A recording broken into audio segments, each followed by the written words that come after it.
Programme में आपको खुशामदीद कहते हैं। मैं असदुल्ला खान हूँ। ईरान और इसराइल के दरमियान 12 रोज से जारी जंग का बिल आखिर खात्मा हो गया। डोनाल्ड ट्रंप ने सीज फायर का न सिर्फ ऐलान किया बल्कि इसका पूरा क्रेडिट भी लिया और यह भी बताया कि ईरान और इसराइल दोनों ने इस सीज फायर के लिए अमेरिका से रब्ता किया है।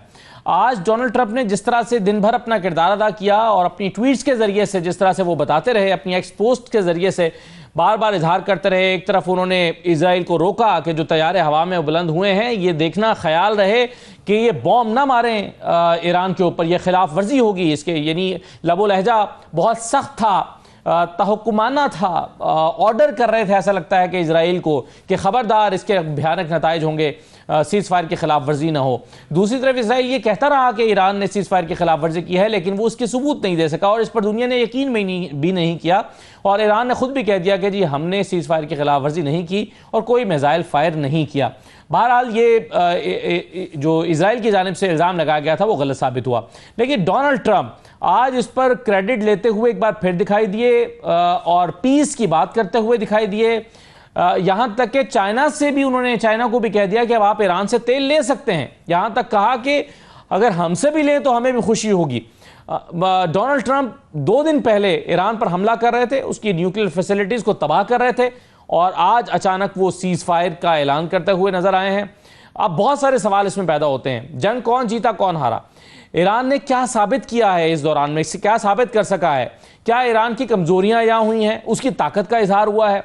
ईरान जो है वो आइंदा क्या हिकमत अमली रखेगा? क्या वो अपनी न्यूक्लियर कैपेबिलिटीज को कंटिन्यू करेगा उस न्यूक्लियर पावर हासिल करने के लिए और ईरान जो है वो अपने कदम को जारी रखेगा जो उसको न्यूक्लियर पावर बनने की तरफ लेके जा रहा है, या फिर ये जो जंग है ये मुस्तकिल तौर पर ख़त्म हो गई है या अभी इसमें एक आर्जी वक्फा आया है? तो बहुत सारे सवालात हैं जो आज प्रोग्राम में हम अपने सामने, अपने मेहमानों के सामने रखते हैं। मेरे साथ स्टूडियोज़ में major general retired Samresh Salik साहब मौजूद हैं, दिफाई तज्ज़कार हैं। बहुत शुक्रिया जनरल साहब, खुशामदीद कहते हैं आपको। उवैस सोही साहब हमारे साथ मौजूद हैं, सीनियर तज्ज़कार। उवैस साहब खुशामदीद। जौहर सलीम साहब हमें ज्वाइन कर रहे हैं, साबिक सफ़ीर हैं, आपको भी खुशामदीद जौहर साहब। और हम कोशिश करेंगे हमारा, बल्कि राब्ता चलिए इस्टेब्लिश हो गया है मुर्तज़ा नगरी साहब से जो हमें तेहरान से ज्वाइन कर रहे हैं, सीनियर सहाफ़ी हैं। बल्कि मैं चाहूँगा कि मुर्तज़ा नगरी साहब से ही शुरू करते हुए ज़रा इस वक्त ईरानी कौम का रिएक्शन क्या है, रद्द-ए-अमल क्या है इस सीज़ फायर के ऊपर और मजबूरी तौर पर पूरी कौम में क्या फील पाई जाती है? मुर्तज़ा नगरी साहब, क्या सूरत हाल है ईरान में इस वक्त? बहुत शुक्रिया, आपने मुझे मौका दिया। देखिए, 2 तरह की आरा हैं ईरान के अंदर। एक तो खुशी महसूस हो रही है लोगों को कि लोगों ने कुर्बानियां दी। इसराइल अपनी 77-78 साल तारीख के अंदर इतना ज़ईफ कभी भी नहीं हुआ था जितना आज हुआ है। यानी एक मिसाइल ईरान यहाँ से मारता था और वो उस एक मिसाइल को भी इंटरसेप्ट नहीं कर सकता था, वो सीधा जाके अपने टारगेट को लगता था जाके। तो इस ज़ौफ के अंदर ईरान में एक बड़े तबके का मानना यह है कि अगर इसी ज़ौफ की हालत में मजीद 10, 12, 15 दिन इसराइल को अटैक में रखा जाता और हम भी थोड़ी सी मुश्किलात बर्दाश्त करते, लेकिन इसराइल पर मुसलसल अटैक किया जाता तो इसराइल 20, 30, 40 साल पीछे चला जाता और दोबारा सर उठाने की, इस खित्ते में बदमाशी करने की हिम्मत नहीं होती। सही। लेकिन इस पीस की वजह से ये होगा कि इसराइल जो है वो दोबारा अपने आप को रिबिल्ड करेगा, अमेरिका उसको इंजेक्ट करेगा, लाजमी बात है उसको रिफ्यूलिंग होगी, अपने आप को दोबारा वो तैयार करेगा। और इसराइल से या डोनाल्ड ट्रंप साहब से कभी भी ये उम्मीद नहीं की जा सकती है कि ये सीज फायर को नहीं तोड़ेंगे। अच्छा, ये जो ईरान को ये कहा कि आप, चाइना को कहा कि आप ईरान से तेल खरीदें और हमसे भी तेल खरीदें, ये सारे धोखे हैं। फलस्तीन के अंदर, लबनान के अंदर ये बातें साबित हो चुकी हैं, ये तजर्बात आया हैं। ये कोई नई बात नहीं है कि डोनाल्ड ट्रंप साहब किसी को लॉलीपॉप देंगे और वो राजी हो जाएगा। मेरे अपने ख्याल में ईरानी कौम समझदार है, वो समझती है कि ये एक लॉलीपॉप है जिसके जरिए एक मिल्लत को, एक कौम को जो है वो गाफिल करने की कोशिश की जाएगी या उनका ध्यान भटकाने की कोशिश की जाएगी और फिर किसी दूसरे जरिए के जरिए, जैसे इन्होंने फलस्तीन के अंदर सीज फायर किया और फिर मुख्तलिफ अपने ही नुमाइंदों को, मुख्तलिफ NGOs को बेचकर फलस्तीन के अंदर वो जो टारगेट्स हैं उनके लीडर्स के, उन्हें मालूम किया, उनके जो मेन पॉइंट्स हैं उन्हें मालूम किया और फिर 2-4 दिन के अंदर, 5 दिन के अंदर आपने देखा कि दोबारा अटैक हुआ इसराइल की जानिब से और अमेरिका जो है वो इसराइल का पुष्पना बनकर खड़ा हो गया और वो बिल्कुल ठीक है। ये कोई खास खुशी नहीं है। आपने जो गुफ्तगू की है मुर्तज़ा साहब, इसमें 2-3 सवाल उठते हैं। एक सवाल तो इसमें यह है कि जो क्या ये पैटर्न वाकई डोनाल्ड ट्रंप के हवाले से, जनरल साहब हम देख रहे हैं कि जब इंडिया और पाकिस्तान के दरमियान कशीदगी हुई, बल्कि लड़ाई शुरू हो गई, इंडिया ने पाकिस्तान पर हमला कर दिया, तो डोनाल्ड ट्रंप साहब कह रहे थे कि भाई ये तुम्हारी लड़ाई है, खुद लड़ो। लेकिन जब पाकिस्तान ने जवाबी कार्रवाई की तो वो पीस पीस का नारा लगाते हुए मैदान में आ गए। क्या यही पैटर्न यहां पर भी देखने में आया है कि इजराइल ने हमला किया तो वो इसकी तारीफ कर रहे थे और कह रहे थे कि देखें, हम ईरान से कह रहे थे कि बात मान जाए, और देखें कि ईरान अगर आज भी बात नहीं मानता तो वो सब कुछ खो देगा, धमकियां दे रहे थे। लेकिन जब ईरान ने इजराइल को डैमेज करना शुरू किया तो वो फिर पीस का नारा लगाते हुए, सीज फायर का नारा लगाते हुए आ गए। क्या ये डोनाल्ड ट्रंप ने इसी पैटर्न को फॉलो किया है या ये हमारी ऑब्जर्वेशन है कि ऐसा हो? Asad, thank you very much for getting me over. देखिए, ये एक बड़ी अजीब एक इत्तेफाक है कि 2 माह के अंदर अंदर पहले ये इसी तरह का एक एनेक्ट हुआ, एक प्ले एनेक्ट हुआ हमारे रीजन में, इंडिया और पाकिस्तान का, कि जब लड़ाई स्टार्ट हुई तो अमेरिका का स्टांस कुछ और था, और जब उसके अलाय की पटाई शुरू हुई तो फिर अमेरिका का स्टांस टोटली डिफरेंट था। इन ऑलमोस्ट डिटो वही प्ले हुआ है इजराइल और ईरान के कॉन्टेक्स्ट में। एक वो टाइम था जब प्रेसिडेंट ट्रंप इजराइल के साथ मिल के ईरान को ब्रो बीट कर रहे थे, ईरान को धमकाने की कोशिश कर रहे थे, ईरान को इंटिमिडेट करने की कोशिश कर रहे थे। हमारे केस में तो बहुत जल्दी हो गया, विद इन 3-4 आवर्स हमने नॉकआउट कर दिया इंडिया को, और अमेरिका को स्टेप इन करना पड़ा ताकि वो अपने अलाई को बचा सके। इस केस पे कुछ 10-12 दिन लगे हैं, लेकिन उसमें भी फिर अमेरिका ने रियलाइज़ किया कि ये उनका एस्टिमेशन गलत था। यहाँ पे मैं एक जिक्र करना चाहूँगा कि 90% डिफीट्स जो मिलिट्री हिस्ट्री में देखी गई हैं, वो इस वजह से देखी गई हैं कि एनिमी को गलत एस्टिमेट किया गया। दोनों केसेस में अगर आप देखें, पाकिस्तान इंडिया के कॉन्टेक्स्ट में और इस कॉन्टेक्स्ट में भी एनिमी को गलत रीड किया गया कि शायद हम इसको क्रिपल कर देंगे। ये मिसजज किया, उसकी पावर मिसजज किया। तो पैटर्न वही है, एग्जैक्टली वही है। और आप ये देखें कि कैसा अजीब इत्तेफाक है कि साउथ एशिया, ईरान भी साउथ एशिया में है, साउथ एशिया में विद इन 2 मंथ्स 2 इनविंसिबल जो सो कॉल्ड पावर्स थी लाइक इंडिया एंड इजराइल, उनकी कितनी बुरे तरीके से जो है बटाई हुई है। हाँ, बिल्कुल सही है। लेकिन अब इसमें एक सवाल ये पैदा होता है, और अगर मैं जौहर साहब की तरफ चला जाऊं, जौहर साहब, क्या ये ईरानियों का मानना दुरुस्त है कि ये जंग कंटिन्यू रहती तो इजराइल को एक दफ़ा तो नाकाबिले तलाफी नुकसान पहुंचाकर ख़त्म होती और इजराइल वाकई 30-40 साल पीछे चला जाता? क्या उनका ये मानना दुरुस्त है, या ईरानियों के लिए भी ये सूट करता था कि यहाँ इस मौके पर सीज फायर हो जाए? देखिए जी, मैं बिल्कुल आपके सबके जज्बात और एहसासात जो हैं उनकी कदर करता हूँ, और खुद ज़ाहिर है हमारे भी जज्बात फिर ईरान के साथ हैं, उनके साथ जिस तरह के हमारे ताल्लुकात हैं और जिससे सदियों पुराने हैं, और बाकी भी फेथ का रिश्ता है सारा। लेकिन अगर हकायक की बात करें, बिकॉज मेरा तो हमेशा तज्जिया जो है ना वो ज़रा डिस्पैशनेट किस्म का होता है, उसमें जज्बात कम होते हैं और हकायक ज़्यादा होते हैं। तो फैक्ट ये है कि जो उनके ऑब्जेक्टिव्स थे अमेरिका के और इसराइल के, खुसूसन अगर हम उन्हें ले लें, लेकिन सबसे पहले तो ये जंग जो है ना, इसमें 2 किस्म के इंटरेस्ट थे उनके। एक उनके नेशनल इंटरेस्ट थे इसराइल के, और एक जो है नेतन्याहू के पर्सनल इंटरेस्ट था। वो पर्सनल इंटरेस्ट भी बहुत अहम है, उसकी वजह से वो कॉन्फ्लिक्ट लंबा कर रहा है गजा में और यहाँ पे भी, क्योंकि उसकी पोजीशन जो है इसराइल के अंदर कमज़ोर है, और वहाँ पे अगर इलेक्शंस होते हैं, फिर कोर्ट्स में केसेस भी हैं, तो वो बहुत ज़्यादा वो कोशिश उसकी है कि इक़्तिदार में रहे और ये साबित करता रहे इजरायली अवाम को कि वो उनकी सिक्योरिटी के लिए इतनी ज़्यादा चीज़ें कर गया कि वो फिर बाकी चीज़ें भूल जाएं। एक तो खैर ये है। अब जहाँ पे उनके नेशनल इंटरेस्ट की बात आती है, इसराइल के या अमेरिका के भी, तो उसमें उनके 3 किस्म के ऑब्जेक्टिव्स थे इसमें। एक ऑब्जेक्टिव ये था कि ईरान का वो जो है ना, जो एक रोल है एज अ रीजनल पावर, उसको कटेल करें। और वो रोल किस तरह बना हुआ था? वो इस तरह था कि ईरान जो है वो सारे मुजामती ग्रुप्स जो थे उनको सपोर्ट करता था जो इसराइल के अराउंड थे ना, जिस तरह हिजबुल्ला, जिस तरह हमास, जिस तरह होतीस हैं, इसी तरह इराक में भी ग्रुप्स हैं, फिर सीरिया में भी उनकी जो एक प्रो ईरानियन गवर्नमेंट थी, उन्होंने बड़े सिस्टमेटिकली पिछले 1.5 साल में आपने देखा किस तरह से उनको डैमेज किया, और इस हद तक डैमेज किया। इससे पहले एक वक्त था कि जब ईरान पे कुछ भी खतरा होता था तो वो ग्रुप्स एकदम रिएक्ट करते थे, वो ईरान की फर्स्ट लाइन ऑफ डिफेंस थे। लेकिन इस बार आपने देखा कि वो बिल्कुल भी रिटेलिएट नहीं कर सके और ईरान तनहा रह गया। अच्छा, ईरान की जो अपनी कैपेसिटी है उसमें कोई एयरफोर्स तो है कोई नहीं, बाकी जो है ना उनकी कोई नेवी बिल्कुल कमज़ोर है इस खित्ते में, जिस तरह की अमेरिका की और नेवी है ज़ाहिर है उसके मुकाबले में तो वो बहुत ही ज़्यादा फ़र्क है। तो उनका सारी रिलायंस थी मिसाइल्स के ऊपर, तो जो मिसाइल्स वो फायर करते रहे हैं वो उधर जो उनका 3 लेयर डिफेंस सिस्टम था, इस जंग से पहले भी सबको पता था कि वो 90% के करीब मिसाइल्स रोक सकता है, लेकिन 10% उसमें से क्रॉस करेंगे, पेनिट्रेट करेंगे, और वो फिर जाहिर है कि शहरी आबादियों पर गिरेंगे, तो उससे नुकसान तो होगा।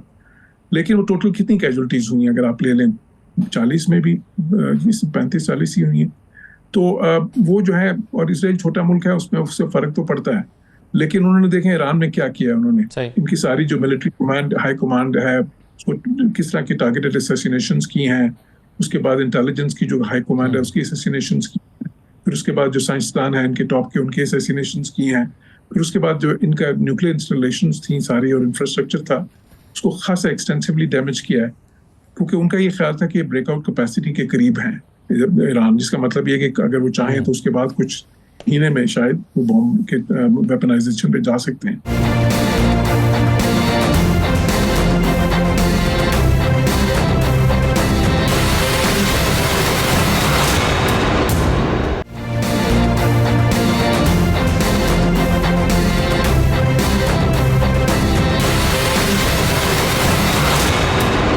जौहर साहब, लेकिन इसमें अब सवाल ये भी पैदा होगा ना कि क्या वाकई इतना डैमेज कर दिया है ईरान को, और अगर ये डैमेज ना किया होता और ये अटैक ना किया होता तो क्या वो न्यूक्लियर पावर बनने वाला था, और अब वो न्यूक्लियर पावर नहीं बन सकेगा? वैसे तो साहब आप इसको कैसे देख रहे हैं? और इसके साथ मिलाकर मैं सवाल आपसे ये करना चाहूँगा कि डोनाल्ड ट्रंप 12-14 दिन में उनके बहुत सारे चेहरे हमें दिखाई दिए। यानी एक तरफ उन्होंने ईरान पर को धमकियों से बात शुरू की, बातचीत के लिए तैयार हो जाओ वरना इससे ज़्यादा नुकसान होगा। जो सुप्रीम लीडर हैं उनको असैसिनेट करने की धमकी दे डाली और कहा कि मुझे पता है ये सो कॉल्ड सुप्रीम लीडर कहाँ छुपा बैठा है। ये भी कहा कि तेहरान को खाली कर दो। फिर कहा कि मैं 15 दिन अभी बातचीत को मौका देना चाहता हूं। फिर 24 घंटे में अटैक भी कर दिया। फिर अटैक करने के बाद फौरी तौर पर आज वो डांटते हुए दिखाई दिए इजराइल को कि खबरदार बॉम्ब ना मारना और सीज फायर की खिलाफ वर्जी ना करना। तो ये बहुत सारे रंग नजर आए हैं डोनाल्ड ट्रंप के। कैसे, यानी आप डोनाल्ड ट्रंप को एनालाइज कैसे करेंगे, उनकी शख्सियत को पिछले 12 दिन में जो सामने आई? देखिए, डोनाल्ड ट्रंप एक गैर रिवायती शख्सियत के मालिक हैं और अपने स्लैंग्स और अपने एक्सप्रेशन की वजह से अपनी कॉन्स्टिट्यूंसी के अंदर उनको दिल जीतने आते हैं, सीधी बात करते हैं, कोई he doesn't mince his words. आज तो उन्होंने अपने चॉपर पे, तैयारे पे जो सवार होने से पहले रिपोर्टर से जो वीडियो वायरल हुई है उसमें तो उन्होंने एक 4 लेटर वर्ड यूज कर लिया है कि दोनों ममालिक जो है वो एक दूसरे को से लड़ रहे हैं और जानते नहीं है कि वो इस वक्त क्या कर रहे हैं। और जो बहुत ही एक्सप्लिसिट किस्म का एक्सप्रेशन था, unlike president of the US, और ट्विटर के जरिए उन्होंने पैगाम रसानी की है। देखिए, डोनाल्ड ट्रंप जो है उन्होंने इजराइल का साथ भी दिया, खूब साथ दिया, और उसके बाद जो उनका एक लाइफ टाइम एम्बिशन है कि वो एक नोबेल पीस प्राइज विनर हो, या खत्ते के अंदर जो है एक पीस मेकर, जो उनकी कैंपेन का एक बड़ा अहम जुज था। और आपको पता है कि एक इनहेरेंटली एक कॉन्ट्रडिक्शन है इनकी कॉन्स्टिट्यूंसी के अंदर, अमेरिका के अंदर। वो ये चाह रहे हैं कि डोनाल्ड ट्रंप गैर मुल्की जंगें भी ना लड़े, फॉरेन वॉर्स भी ना लड़े, और साथ में वो पैसा अंदर खर्च करें अमेरिका के, लेकिन वही उनकी जो कॉन्स्टिट्यूंसी है रिपब्लिकन की और मेगा के जो स्ट्रॉन्ग सपोर्टर्स हैं और जो उनकी कल्ट फॉलोइंग है वो प्रो इजराइल भी है और अगेंस्ट पैलेस्टाइन भी है। तो ये एक कॉन्ट्रडिक्शन है इस कॉन्स्टिट्यूंसी के अंदर जो डोनाल्ड ट्रंप की है कि वो इजराइल की जो जेनोसाइड है गजा के अंदर उसको भी अप्रूव करते हैं, एंडोर्स करते हैं, और दूसरी तरफ वो अमेरिका की गैर मुल्की जगहों के खिलाफ भी हैं। ये बात तो डोनाल्ड ट्रंप की हो गई और उन्होंने कई रंग दिखाए, लेकिन देखिए ड्रामाई अंदाज में जो ये 12 दिन का कॉन्फ्लिक्ट ख़त्म हुआ है उसके कई जाविये हैं और कई बड़ी ताकतें इसमें इन्वॉल्व हैं। और ये कोरियोग्राफ्ड एक अटैक था जो ईरान की तरफ से हुआ, जिसकी अलामती सिंबॉलिक सिग्निफिकेंस थी, जो कतर में अल-उदैद यूएस के जो बेस है जो खाली था, वहाँ से पर्सन निकल गए थे। और आपको पता है कि डोनाल्ड ट्रंप ने अपने ट्वीट में ईरान का शुक्रिया अदा किया कि आपने हमें एडवांस में इन्फॉर्म कर दिया था और कोई भी डैमेज नहीं हुआ। और अगर आप कतरी जो प्रेस कॉन्फ्रेंस सुने तो उन्होंने जो कहा कि we intercepted all the missile except 1, तो 19 मिसाइल उनके बकौल गिरे, 18 उन्होंने इंटरसेप्ट कर दिए और एक जाके खाली बेस पे जाके गिरा और उसके फौरन बाद ही ये पीस की शुरू हो गया कि जी इनको सीज फायर की बातें होने लगी और डोनाल्ड ट्रंप ने वहाँ पे बड़ा ट्वीट दाग दिया जो सबके लिए हैरान कुन था। देखिए, एक रशिया ने भी अपना रोल प्ले किया है। अगर हमें आपको अंदाजा हो कि अब्बास कराची साहब जो हैं वो ओआईसी की कॉन्फ्रेंस छोड़ के इस्तांबुल में सीधे उन्होंने फ्लाइट पकड़ी और मॉस्को में थे और बराह रास्त मुलाकात हुई रशिया की। रशिया बराह रास्त मिलिटरीली सपोर्ट नहीं कर सकता था क्योंकि ये जो 9 मिलियन आबादी है इजराइल की, उसमें से लगभग 1.8 या 2 मिलियन रशियन ओरिजिन के लोग हैं जो ज्यूज हैं। और मैं खुद वहां पे गया हूँ और बड़ी तादाद में एरियल शरोन जैसे इनके पहले थे बड़े जालिम किस्म के रूलर थे इजराइल के, वो भी रशिया से भी उनके आबाओ अजदाद का ताल्लुक रहा था। तो लेकिन उन्होंने बड़ा रोल प्ले किया, चाइना ने रोल प्ले किया और ख़ुद कतर ने रोल प्ले किया है। इस जो इंटरमीडियरीज जो थे वो बहुत सारे थे और बहुत सारे चैनल्स खुले हुए थे और इसी वजह से ईरान के बिलवास्ता और बराह रास्त चैनल्स ऑफ कम्युनिकेशन यूएस के साथ भी खुले हुए थे, जिसकी बुनियाद पे ये सीज फायर मुमकिन हो सका है। देखिए, एक जो सबसे बड़ी जो चीज़ थी जो ईरान को बचा गई इस पूरे कज़िये के अंदर और इस पूरे तनाज़े के अंदर, वो थी उनकी अवाम जिन्होंने बहुत रेजिलेंस शो की और रजीम के खिलाफ खड़े नहीं हुए। वहाँ पे अपोनेंट उनकी जो है अपोजिशन थी, उनके जो रिफॉर्मिस्ट हैं, लिबरल प्रोग्रेसिव फोर्सेस हैं, मॉडरेट फोर्सेस हैं, उन्होंने जेल से बाकायदा ख़त लिखे ख़वातीन ने, जिसमें एक तो डेथ सेंटेंस हुई थी असद, और उन्होंने कहा कि हम रजीम के साथ हैं। उधर तो रजा पहलवी जो हैं शाह ईरान के जो वली अहद थे वो तो तकरीर कर रहे थे, दूसरी तरफ ये राइजिंग लाइन और सन का जो एम्बलम जो था वो जो पुराना रजा शाह ईरान के ज़माने का था वो इस ऑपरेशन का वो रखा हुआ था और ख़ुद रजीम चेंज की बात कर रहे थे। और एवन जो प्रिजन है उसके ऊपर कल हमला किया था।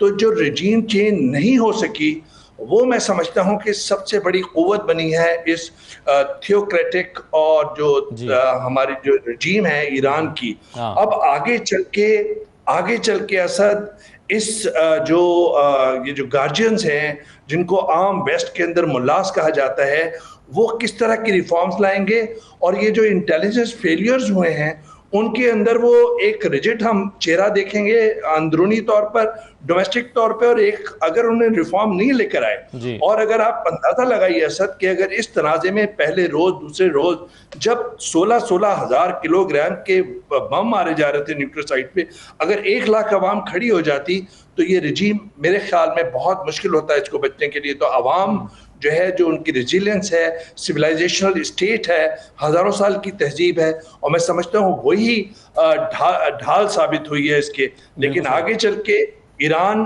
क्या इक़दाम करेगा, न्यूक्लियर प्रोग्राम उनका कैसे सर्वाइव करेगा, बड़ा सवाल ये निशान है, वो आगे प्रोग्राम में बिल्कुल सही है सर। इसमें ये तीनों बातें बड़ी इंपॉर्टेंट है। आप एक तो रजीम चेंज के लिए आया था इजराइल और अमेरिका की भी जब ट्वीट की थी डोनाल्ड ट्रंप ने कि तेहरान को खाली कर दो, तो जाहिर है वो आवाम से नहीं हुकूमत से कह रहे थे कि तुम यहाँ से निकल जाओ। उन्हें भी मकसद हासिल नहीं हुआ। तो अब ये अब स्ट्रैटेजी क्या होगी ईरान की और कैसे वो अपनी हिकमत अमली बनाएगा और ख़ास तौर पर न्यूक्लियर प्लान उनका क्या होगा। मुर्तज़ा नकवी साहब, अभी उवैस तौहीद साहब, जौहर साहब, बाकी मेहमान, बड़ी 2-3 चीज़ों पर बड़ी इंपॉर्टेंट गुफ्तगू हुई। एक तो मुझे ये बताइए कि रजीम चेंज का जो नारा लगाया था इजराइल ने, डिमांड किया था अमेरिका ने भी, क्या ईरान के अंदर कहीं पर आपने ये महसूस किया कि रजीम चेंज की कोई मूवमेंट बनी है, कोई आवाज़ पब्लिक से उठी है, कोई हुकूमत के खिलाफ एक तहरीक सी शुरू हुई है? क्या ग्राउंड पे भी आपको इसके आसार नजर आए इस पिछले 12-15 दिन में? देखिए, मैं आपको एक चीज़ बताना चाहूँगा इस जंग से पहले कि अगर आप हालात का मुतालिया फरमाएंगे कि जिसकी वजह से इसराइल को या अमेरिका को गलतफहमी हुई, वो ये थी कि ईरान के अंदर सैंक्शंस की वजह से जो महंगाई हुई या करेंसी डिवैल्यूएशन हुई, उसकी वजह से लोगों में किसी हद तक नाराजगी पाई जाती थी। लेकिन वो नाराजगी ऐसी नहीं थी कि वो मौत की सूरत इख्तियार कर ले या इंतहाई बर्बादी या फलां, लेकिन नाराजगी थी, शिकवा था और किसी हद तक नाराजगी थी। और इस नाराजगी में इन्होंने ये ख्याल किया, इनका जो मुहासबा गलत हुआ वो ये हुआ कि वो इस नाराजगी को समझे कि लोग अपने मुल्क से गद्दारी के लिए तैयार हो जाएंगे, जो कि हमारे यहाँ अमूमन थर्ड वर्ल्ड कंट्रीज के अंदर ये चीज़ें अमूमन होती हैं। लोग अपनी ज़रूरतों को पूरा करने के लिए मफादात को बेचते हैं, चाहे वो मुल्की हों या घरेलू हों। तो ये चीजें ये उनको लगा कि इस तरह से हम अपना मामला कर लेंगे। और इससे पहले जो थोड़ा बहुत जैसे जनरल साहब ने कहा, वो इंटेलिजेंस फेलियर का जो एक नुक्ता बयान किया कि मसलन ईरान के अंदर मसलन 10-12 हज़ार की तादाद में मसलन छोटे ड्रोन्स का पकड़ा जाना और फिर बारूदी मवाद का पकड़ा जाना, ये सारी चीजें उन्होंने पहले से ही इस नेटवर्क को वहां बनाया हुआ था। वो ये समझे कि ये दोनों चीजें जब मिलेंगी और हमारा अटैक जब होगा, हम इनकी एलीट क्लास को जब शहीद कर देंगे या उनका कत्ल कर देंगे, तो उसके बाद हम अपने लोगों के जरिए शूरिश खड़ी करेंगे, खलफशार के जरिए पूरे सिस्टम को हम हिला के रख देंगे। लेकिन हुआ इसके बरक्स, जब इन्होंने हमला किया तो वो जो इनकी जो टॉप क्लास थी, इनकी कमांडर्स की, वो जो एलिमिनेट हुई, तो उसकी जगह फौरन दूसरी लेयर ने जगह ले ली और वो भी संभाल लिया गया। और जो एयर डिफेंस सिस्टम जो अनकंट्रोल हो गया था, वो भी दोबारा बहाल हो गया, उसके जरिए भी कार्रवाइयां शुरू हुई और लोगों के अंदर कौमी जज्बा उभर गया।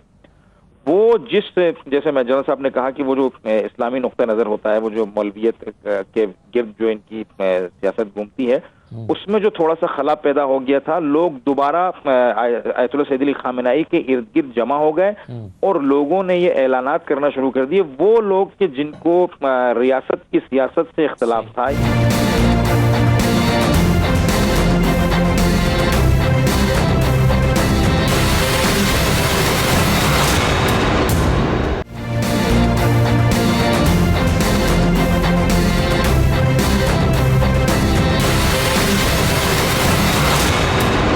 आप कह रहे हैं कि जो लोग हुकूमत मुखालिफ थे भी, वो भी इस नुक्ते पर आकर हुकूमत के हामी बन गए, आप ये कह रहे हैं? जी जी, खुलेआम उन्होंने कहा कि हम अपने वतन के मामले में सैयद अली खामेनेई की पुश्त पर खड़े हैं और हम अपनी आखिरी सांस तक अपनी जान कुर्बान करेंगे। हत्ता मैंने यहाँ तक देखा कि खातून जिसके 3 बच्चे शहीद हुए थे, जवान, वो 60-65 साल खातून थी और वो तीनों बच्चों की तस्वीर हाथ में लेके अपने बच्चों के जनाजे पे कह रही थी कि अगर अल्लाह मुझे 50 बच्चे और देता तब भी मैं सैयद अली खामेनेई के फरमान पर इस मिट्टी पर कुर्बान कर देती। सही, देखिए ना, तो आप वो जो हिस्ट्री इन्होंने बताई, ये जो रजीम चेंज का प्लान था, उस पर तो इजराइल और अमेरिका करीब करीब भी नहीं गया, आप ये कह रहे हैं। बहुत शुक्रिया मुर्तज़ा नकवी साहब प्रोग्राम में शिरकत करने के लिए। अब फिर सवाल ये पैदा होता है जनरल साहब के कौन जीता कौन हारा, और अमेरिका और इजराइल जो हैं इन्होंने क्या हासिल किया? क्या अमेरिका ने यह हासिल किया कि जो न्यूक्लियर फैसिलिटीज थी वहां पर बॉम्ब मार दिया, उसको तबाह कर दिया, और अब इसराइल जो है, जो पहले न्यूक्लियर पावर बनने वाला था, अब वो नहीं बन पाएगा? क्या ये अचीव कर लिया है अमेरिका ने, या ऐसा भी नहीं हुआ? देखिए, किसी भी जंग में अगर जो अग्रेसर है, इसमें अग्रेसर इसराइल था और उसको which was joined by the US, अग्रेसर को अगर आप उसके ऑब्जेक्टिव्स अचीव करने ना दें तो you deny them their objectives, तो दैट इज़ योर सक्सेस। तो अगर ईरान को मैं इस पैराए पे मैयर करूं, तो ईरान ने तो उनको कहीं पे नज़दीक भी नहीं आने दिया। जो अमेरिका खुद एक्सेप्ट कर रहा है कि 60% एनरिच यूरेनियम उन्हें नहीं पता कि वो किस जगह पे है। फर्दों में जहाँ जहाँ उन्होंने स्ट्राइक की है, और IAEA जो है वो एक्सेस मांग रहा है। एग्जैक्टली, जहाँ आपको पता है तो फिर आप इंस्पेक्शन के लिए एक्सेस क्यों मांग रहे हैं? जहाँ जहाँ उन्होंने स्ट्राइक की है, दे वर एम्प्टी शेल्स और कोई इसका इफेक्ट नहीं हुआ। तो मैं ये समझता हूँ कि इसमें तो क्लियर विक्टर है जो ईरान जो है। और दूसरा मैं समझता हूँ कि दोनों में जो मुझे मुवासलत नज़र आती है, हमारा जो शो डाउन हुआ था इंडिया के साथ और ये वाला, कि जज्बे और एरोगेंस का मुकाबला था। एक तरफ एरोगेंस थी और एक तरफ जज्बा था। दोनों सूरतों में जज्बा जो है वो विक्टर निकला है, ईरान के केस में भी और पाकिस्तान के केस में भी। सेकेंडली, हमारे केस में भी यूनिफिकेशन का इम्पैक्ट आया, वेयर एज डिवीजन पाकिस्तान के पास तो खैर टेक्नोलॉजी भी, ये जज्बे के साथ साथ पूरी टेक्नोलॉजी भी थी, और फिर वो जो उन्होंने आपने ABC एक फॉर्मूला बनाया था, उसने भी काम किया। अल्हम्दुलिल्लाह हमारे पास हमारा वेरविदाल ज़्यादा था एज कम्पेयर टू ईरान। लेकिन ईरान ने भी जो अपना नेशनल कॉन्फिडेंस, नेशनल प्राइड और नेशनल रिजॉल्व जो शो किया है, वो कमेंडेबल था। कल जो उन्होंने जब अमेरिकन बेसिस पे स्ट्राइक की, तो कितना बड़ा ये डिसीजन है, क्योंकि ज़ाहिर उन्हें भी पता उनके पास एयरफोर्स नहीं है, there is domination of American and Israeli air force. उसके बावजूद वो उस ऑप्शन के लिए गए, और उसकी वजह ये थी कि उनको इंटिमिडेट नहीं कर सकी ये दोनों ताकतें। उनको उनका जो देवर विटनेसिंग के जो अपोजिंग साइड है, उसका रिजॉल्व डिमिनिश हो रहा है, वो कम हो रहा है। उनको ये नज़र आया कि रशिया जो है वो उनकी सपोर्ट में एक लाइफ इंश्योरेंस उन्हें दे रहा है। तो मैं ये समझता हूँ अगर फ्यूचर की मैं बात करूँ तो डेफिनेटली मेरा ख्याल है कि ईरान जो है वो अपने न्यूक्लियर प्रोग्राम को परसू करेगा, और चूँकि ईरान को भी पता लग गया है कि इसके बगैर एग्रेशन को नहीं रोका जा सकता। बिल्कुल सही है। एक चीज़ जौहर साहब, बहुत सारी ट्वीट्स चूँकि डोनाल्ड ट्रंप ने किए आज, उसमें से एक ट्वीट ये थी जो चाइना के हवाले से उन्होंने की। उसमें कहा कि China can now continue to purchase oil from Iran, hopefully they will be purchasing plenty from the US also, it was my great honour to make this happen. अच्छा, अब ये डोनाल्ड ट्रंप कह रहे हैं, इससे क्या आपको ये इशारा मिलता है कि ईरान पर पाबंदियां खत्म हो सकती हैं, या अमेरिका इस अंदाज में सोच रहा है कि उस पर पाबंदियां खत्म की जाए और ईरान से अगर ऑयल लिया जा सकता है तो बाकी ट्रेड भी की जा सकती है? जी, पाबंदियां खत्म करने के लिए तो फिर जाहिर है ईरान को फिर बाकी चीजें उनकी माननी पड़ेंगी, उस पर अगर वो मुज़ाकरात होते हैं। क्योंकि इसके बाद ये जो बात हो रही है, तो खैर ये जो बातें हो रही हैं विक्टर कौन है इस पे, और वो मैं तो ये जंग उस तरह की थी नहीं कि जिसमें कोई विक्टर होता या कोई वैंक्विश्ड होता। ये बेसिकली तो एक तरफ ऑब्जेक्टिव्स की जंग थी मेरे नजदीक, और उसमें देखना ये कि कौन सी साइड है उसने अपने ऑब्जेक्टिव्स अचीव किए हैं। ईरान क्या अपनी डिटरेंस एस्टैब्लिश कर सका है? मेरे ख्याल में नहीं कर सका। पाकिस्तान और इंडिया की जंग को ऐसे मुआवजा करना आई थिंक वो जरा मुश्किल है मेरे लिए, बिकॉज ये तो एक ईरान के बिल्कुल एक लॉपसाइडेड किस्म की जंग थी, जिसमें ईरान सिर्फ जो है उनकी टोटल कोशिश ये थी कि किसी तरह से बच जाएं, जो कि उन पे अटैक्स हो रहे हैं, रिटेलिएशन कुछ थोड़ी सी क्रिएट करके। और जैसे ही उनको देखें बार बार वो ये सिग्नल दे रहे थे कि वो इसको खत्म करने के लिए तैयार हैं। शुरू में उन्होंने कहा कि जी अगर आप जो है आपकी कोई जंग शुरू हो गई तो हम बातचीत पे वापस नहीं आएंगे, लेकिन उसके दौरान वो बातचीत के लिए तैयार भी हो गए। आप में भी इशारे दे रहे थे। जहाँ तक कतर वाला अटैक है तो उस जिस तरह जनरल साहब कह रहे हैं कि उन्होंने बहुत बहादुरी दिखाई, फिर फैक्ट ये है कि वो अटैक जो है उसको तो कोरियोग्राफ कहा जा रहा है, इसलिए कि उन्होंने सबको पहले वार्न भी कर दिया, बता भी दिया कि हम करने लगे हैं, और ऐसी जगह पे किए कि जब उसका कोई इम्पैक्ट ही ना हो। तो एक किस्म का वो डोमेस्टिक कंजम्पशन के लिए था। खैर आई थिंक इससे ज़्यादा ज़रूरी चीज़ ये है जो आप अभी पूछ रहे हैं कि न्यूक्लियर प्रोग्राम उनका यहाँ से कहाँ जाएगा उसके बाद। तो उसमें देखें ईरान के पास रास्ते क्या हैं इसके बाद? दो रास्ते हैं ना जी। एक तो ये है कि उसके बाद वो किसी किस्म के मुज़ाकरात का हिस्सा बन जाए, और फिर उसमें अगर वो बनते हैं तो फिर वो बात सैंक्शंस लिफ्टिंग की तरफ भी जाती है। अभी जो चाइना को अपना तेल जो बेच रहे हैं वो तो जाहिर है उन पाबंदियों के अंदर ही कुछ गुंजाइश है उसमें कर रहे हैं, और अमेरिका भी क्योंकि ऑयल का बड़ा एक्सपोर्टर है तो उनका मतलब है कि हमारे से भी लें।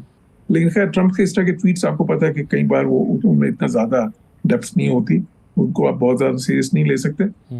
लेकिन जो अहम चीज़ है, जो ईरान के पास रास्ते हैं, दूसरा रास्ता क्या है? अगर वो डिसाइड करते हैं कि उन्होंने न्यूक्लियर बॉम्ब की तरफ जाना है या न्यूक्लियर कैपेबिलिटी की तरफ जाना है, तो फिर उनको एनपीटी से विड्रॉ करना पड़ेगा, जो नॉन प्रोलिफरेशन ट्रीटी। देखिए पाकिस्तान एनपीटी का कभी सिग्नेटरी नहीं था, ये वाज़ेह फर्क है। ईरान उसका सिग्नेटरी है, तो उसके सिग्नेटरी होने की वजह से उस पर बहुत ज्यादा रिस्ट्रिक्शंस हैं, उसको इंस्पेक्शन करवानी पड़ेगी। IAEA एक वॉच डॉग है, तो अगर वो उस तरफ अगर उनके जाने का कोई इंदिया हुआ या कोई इरादा हुआ तो फिर वो एनपीटी से विड्रॉ करेंगे। और आप देखेंगे कि अगर वो ये ऐलान करते हैं कि वो एनपीटी से विड्रॉ कर, फिर उसकी दोबारा से रेपरकशन शुरू हो जाएंगी।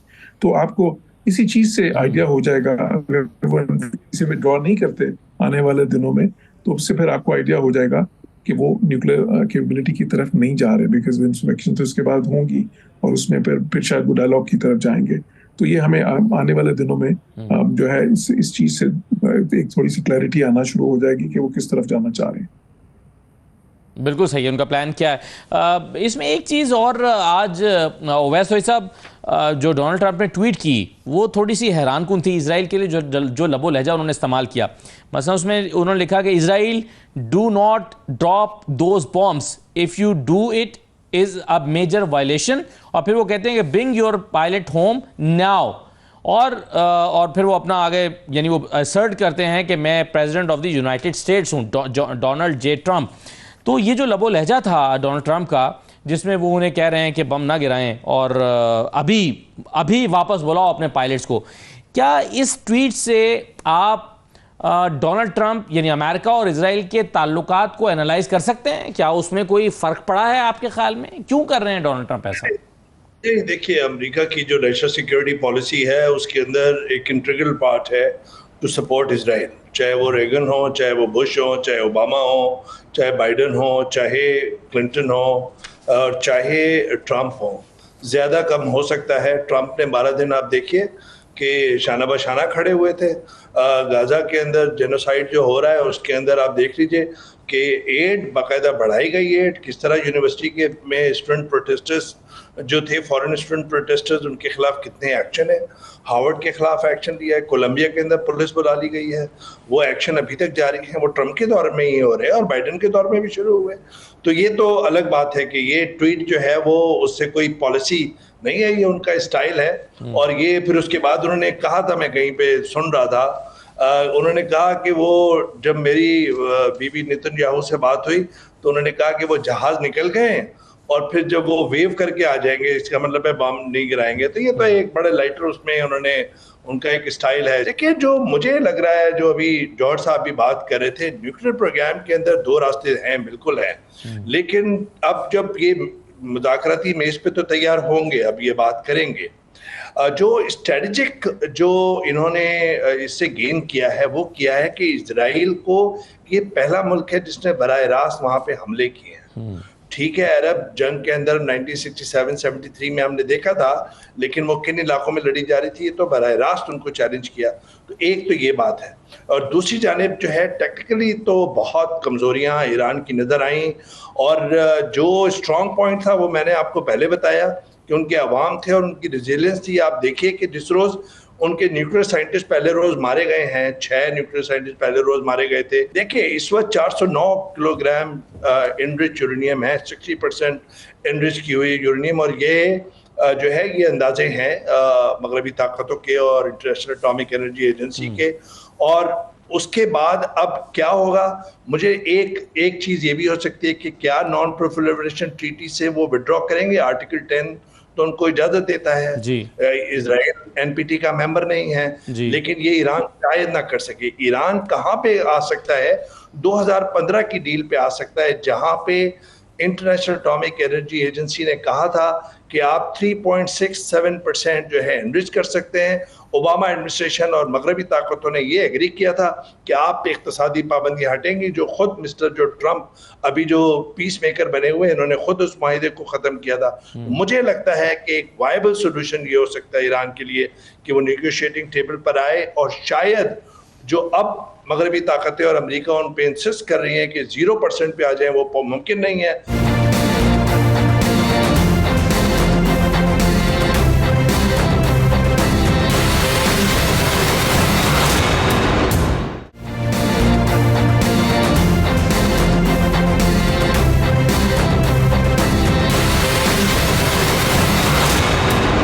मसला ये है कि अगर ईरान जो है वो जनरल साहब ये फैसला करता है कि एनपीटी से बाहर आ जाए, और वो ये फैसला करता है कि आईएईए को रिफ्यूज़ कर दे इंस्पेक्शन के लिए, तो क्या हल बचता है? पाबंदियां उसके ऊपर ऑलरेडी हैं, जंग का एक, यानी अगर आप अटैक करेंगे ईरान के ऊपर, तो ईरान ने जवाब दिया है इजराइल को, तो इजराइल के लिए भी आसान नहीं है दोबारा हमला करना।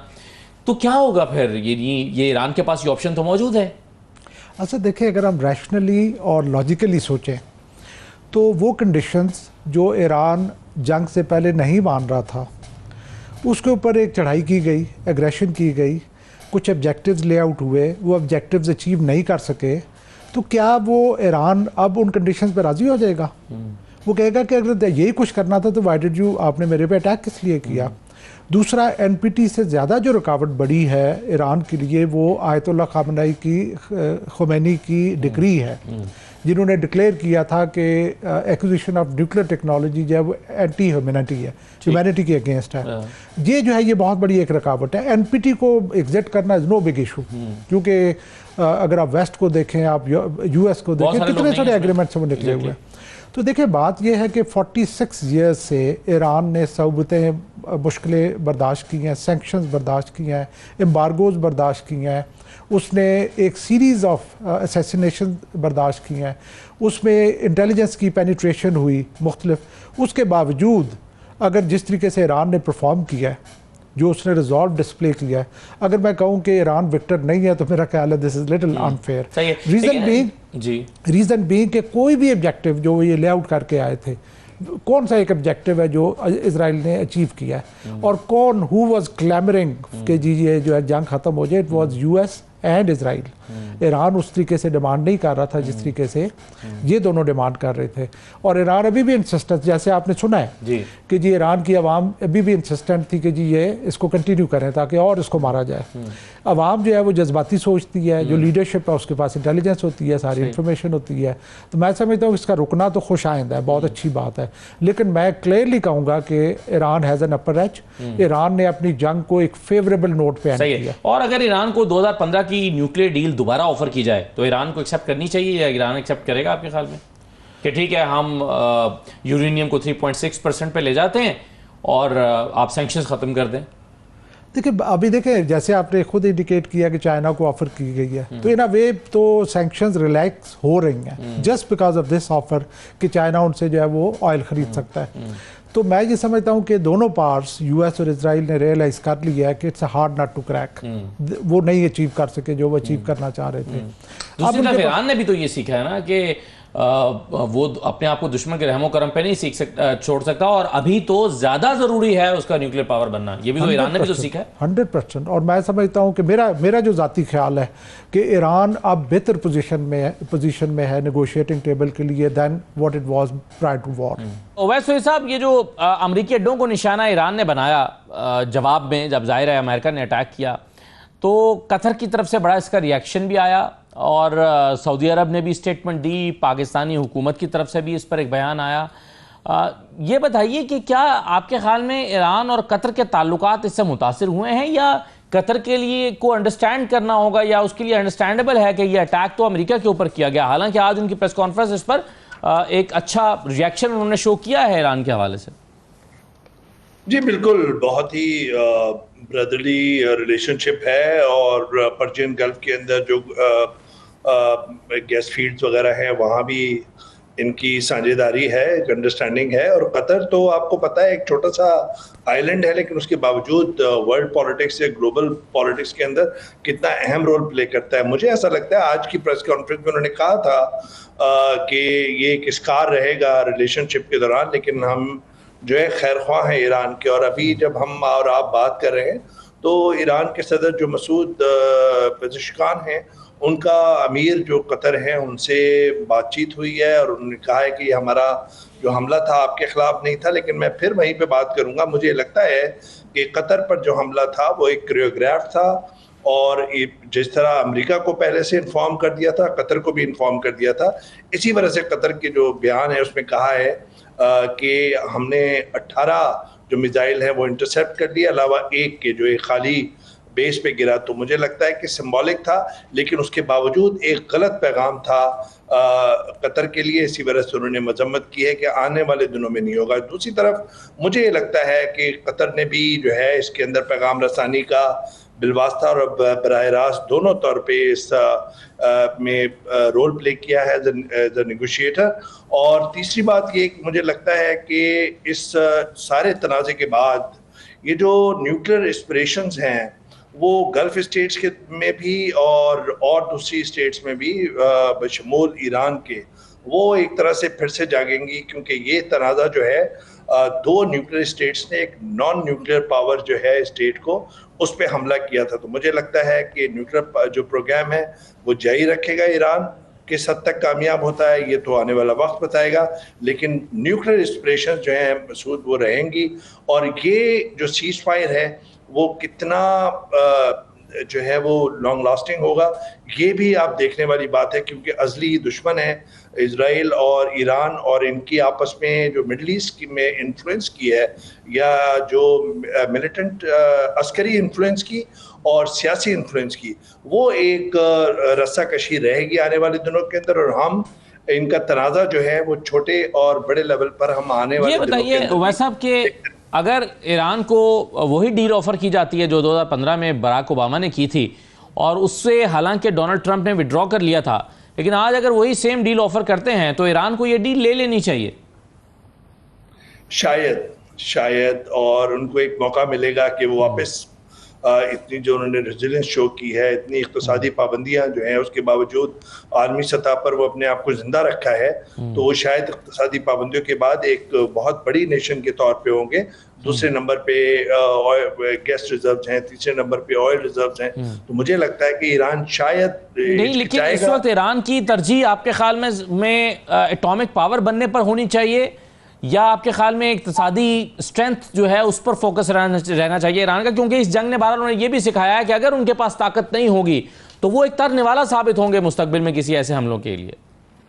देखिए, मैं समझता हूँ कि पाबंदियाँ ख़त्म होंगी तो ईरान और ईरान के जो दोस्त हैं, रशिया, चाइना और बहुत सारे ममालिक वो उनके साथ होंगे, और उनका जो इस वक्त नाकिस या गैर फाल आपने डिफेंस सिस्टम देखा, जो S-300 जो उन्होंने रशिया से ख़रीदा था, और जो S-400 हमने इंडिया का गिराया था, वो भी रशिया से इंडिया ने लिया था। तो ये तो बहुत पुराना इनका डिफेंस सिस्टम है, और उनकी एयरफोर्स भी इतनी पावरफुल नहीं है। तो मैं समझता हूँ कि अगर इक़्तिसादी पाबंदियाँ हटेंगी तो उसके बाद जो है वो सैंक्शंस हटेंगी, तो फिर आर्म्स और वेपन्स वगैरह जो है वो दूसरे ममालिक से वो ले सकेंगे। वो के सख्त शराइत के अंदर होंगे इस वक्त, और रेडार पर हैं इस वक्त ईरान जो है 1979 के बाद से मगरबी ताकतों का। तो मैं ये समझ रहा हूँ कि नेगोशिएटिंग टेबल पे बैठेंगे और शायद कोई बीच की ऐसी डील मंजूर भी कर लें जिससे इक़्तिसादी पाबंदियाँ उन पर से हटें। बिल्कुल सही है सर। अब इसमें जो चाइना और रशिया है जनरल साहब, आपके ख्याल में वो इस सारे मामले को किस तरह से देख रहे होंगे? एक चीज़ कल हमने देखी जब यानी अटैक हुआ है अमेरिका की तरफ से ईरान के ऊपर, तो फौरी तौर पर स्टेट ऑफ होर्मुज़ को बंद करने की बात हुई, और जाहिर है वहाँ से 20% या उससे ज़्यादा ऑयल की तरसील, इसका इम्पैक्ट पूरी दुनिया पर आने वाला था। आपके ख्याल में ये कैसी की है ईरान के हाथ में, जो बहरहाल एक प्रेशर के तौर पर इजराइल और अमेरिका के ऊपर माउंट हुई है, जिसके नतीजे में उन्होंने फैसला किया कि भाई पीस की तरफ, पीस डील की तरफ जाना चाहिए? देखिए असद, एक और चीज़ हमें ज़हन में रखनी है कि दुनिया जो वो बदल रही है। हमें पता है कि चाइना एक इमर्जिंग पावर है और यूएस एक डिक्लाइनिंग पावर है। तो एक अल्टरनेट ब्लॉक इमर्ज हो रहा है दुनिया में, जो कि eastern versus western block. Western block जो है वो रूल कर रहा है, दैट इज़ यूएस और यूरोप, और ईस्टर्न ब्लॉक उन्हें चैलेंज कर रहा है, which is Russia and China. इस पैराए में ईरान के ऊपर जो 46 ईयर्स से सैंक्शंस रही हैं, उनका क्या इम्पैक्ट हुआ है? Iran is still thriving. Iran ने जंग में हिस्सा लिया है, मतलब पूरा सही तरीके से परफॉर्म किया है, तो सैंक्शंस ने उसे बहुत ज़्यादा हर्ट नहीं किया, और उसने सीख लिया है कि उसने सैंक्शंस के अंदर कैसे ग्रो करना है। बहुत शुक्रिया उवैस वहीद साहब, बहुत शुक्रिया जनरल साहब, बहुत शुक्रिया प्रोग्राम में शिरकत करने के लिए। हमारे साथ जौहर साहब भी मौजूद रहे प्रोग्राम में। हम देखते हैं कि आने वाले दिनों में ये जो सारा मामला है वो किस तरफ को आगे बढ़ता है, क्योंकि ईरान की तरजीहात का अब तयन होना बाकी है कि ईरान अपनी न्यूक्लियर जो पावर है उसको गेन करने के लिए जाता है, या अपने ऊपर पाबंदियां ख़त्म करने के ऑप्शंस को चूज़ करता है। बातचीत होगी, मुज़ाकरात होंगे, उसमें डायरेक्शन वाज़ेह होगी कि ईरान उसका कोर्स ऑफ एक्शन क्या है और किस लाइन पर सोच रहा है। इजाज़त दीजिए, अल्लाह हाफ़िज़।